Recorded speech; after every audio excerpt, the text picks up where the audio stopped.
Bonjour à toutes et à tous, bienvenue dans cette nouvelle édition d'Au Quotidien, version tout en images. Au sommaire de ce mardi 8 avril, la commission d'indemnisation des commerçants suite aux travaux des chronolignes continue de faire débat entre la majorité et l'opposition, vous le verrez. Moins de pauvreté pour les agriculteurs ligériens que dans le reste du pays, c'est le résultat d'une enquête INSEE. Précision dans le journal. Le région Pays de la Loire-Tours, c'est parti et le final au Mans vendredi entraînera des modifications de circulation. Et puis direction Asnières-sur-Vègre avec un week-end médiéval plus vrai que nature. Comment vivait-on et se battait-on à l'époque ? La réponse en fin de journal.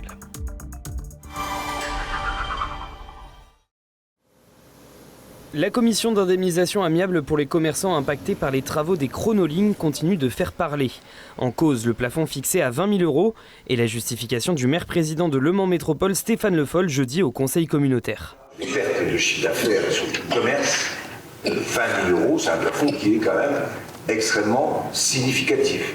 C'est partout, dans toutes les villes et dans tous les endroits. On n'a pas inventé les 20 000 € parce que ça nous faisait plaisir de plafonner à ce niveau-là. Mais c'est ce qu'il y a et ce qui se fait partout ailleurs. Le groupe d'opposition Citoyens, Écologistes et Solidaires, de gauche aussi, a voté en faveur de cette commission, mais veut remplir un réel rôle d'opposition et vérifier les dires de la majorité. D'autres villes n'ont pas fixé de plafond. Je peux citer Caen, Granville, Saint-Lô, Pau, qui n'ont dans le règlement intérieur d'indemnisation aucun plafond. Et imaginons qu'un commerçant ait une perte de marge brute de 50 000 €. Plafonnement à 20 000, cela veut dire que les 30 000 € supplémentaires vont être à sa charge pour des travaux qu'on a décidé à sa place. Il peut y avoir des recours auprès du tribunal administratif, mais nous savons que c'est compliqué pour les commerçants.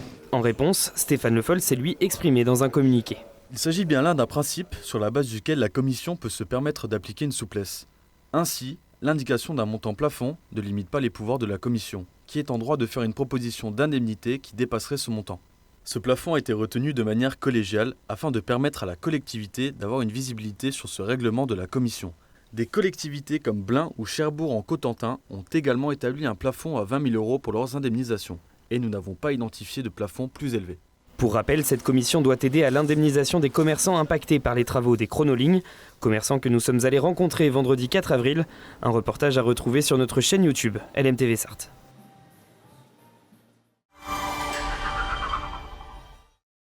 Moins de pauvreté chez les agriculteurs ligériens que dans le reste du pays, mais des disparités de niveau de vie selon le type d'agriculture exercée. C'est ce qui ressort de la dernière étude de l'INSEE Pays de la Loire parue ce mardi. Pas de quoi se réjouir non plus puisqu'en 2020, 14,5% des ménages agricoles ligériens vivent sous le seuil de pauvreté contre 16,2% en France métropolitaine. Les ménages possédant une exploitation dans la région et qui s'en sortent le mieux sont ceux dont les revenus ne dépendent pas uniquement de l'agriculture.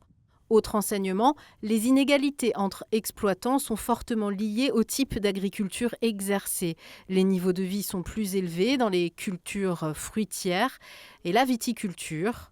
Mais les éleveurs, notamment de bovins ou de porcs, ont le niveau de vie le plus faible, entre 20 200 et 21 700 € par an. L'affaire du siècle, c'est le nom d'un collectif national de citoyens, d'associations et d'ONG représentant des sinistrés climatiques. Ce mardi, le collectif lance une nouvelle action en justice contre l'État français pour manque d'action dans ce domaine.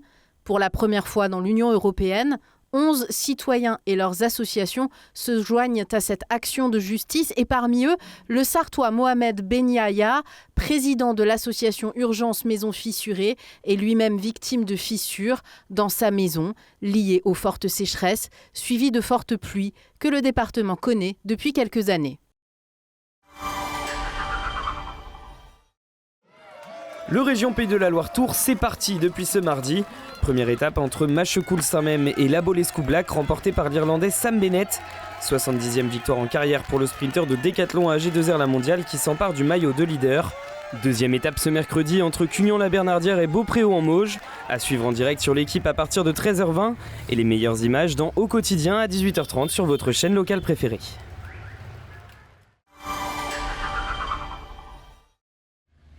Comme depuis 2 ans, cette compétition s'achèvera au Mans avec une étape 100% sartoise vendredi. Le parcours est légèrement différent, certains passages à Gazonfier ou la vallée Saint-Blaise restent au programme, mais l'arrivée sera cette année avenue du Général de Gaulle entre la place de la République et la place des Comptes du Maine. Quelques informations pratiques à vous donner, entre 13h et 18h, la circulation sera interdite sur l'ensemble du parcours. 2 points de coupure seront mis en place au bout de l'avenue Bollé et avenue Savorgnan de Brazza.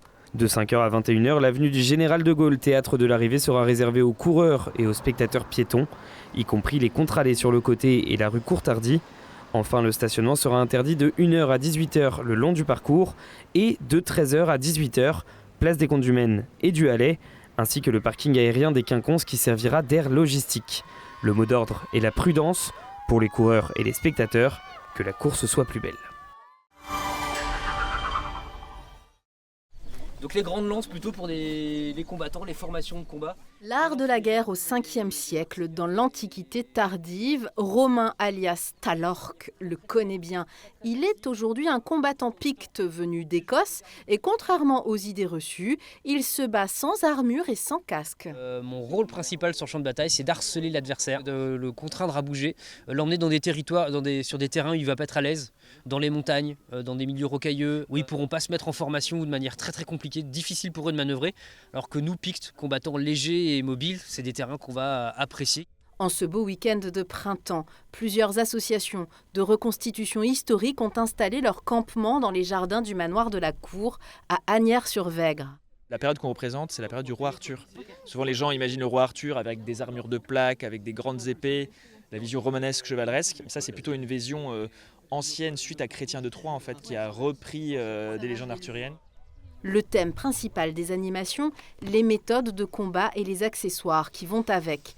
Durant le Haut Moyen-Âge et longtemps après, les combattants ne sont munis que de boucliers et de lances. Le casque est réservé aux plus riches. En plus, on a un cimier avec une crête. Ici, c'est des plumes. Parfois, c'est du crin. Donc ça fait un peu référence au casque qu'on trouvait à l'Antiquité, notamment chez les Grecs, chez les Romains. Des accessoires qui donnent lieu à un jeu que le petit Anaël, 7 ans, apprécie particulièrement, comme le lion sur son blason. Oui, j'aimerais avoir un arc qui soit ou avec une épée et un bouclier.